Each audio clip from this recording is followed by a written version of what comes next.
Receta që ka habitur edhe mjekët janë si t'i thoni lam të mirë reumatizmës.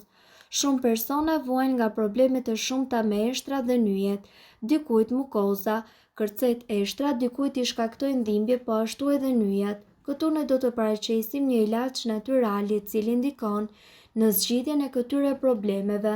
Është i thjeshtë për ta përgatitur dhe më mirë të përdorni një ilaç si ky sesa të përdorni preparate të shtrenjta. Përbërësit janë 1 kg mjalë, 50 gram fara të kungullit, 3 lugë rrushpa fara, 50 gram fara të lulediellit, 50 gram kokra gruri, 10 lugë fara të lirit. Të gjithë përbërësit i përzieni në një enë të madhe dhe më pas e zhvendosni në një kavanoz. Kavanozin e mbyllni mirë dhe mbajini në frigorifer. Ndërkohë, mënyra e përdorimit është që të merrni nga një lugë të këtij ilaçi para drekës dhe darkës dhe rezultatet janë vërtet befasuese.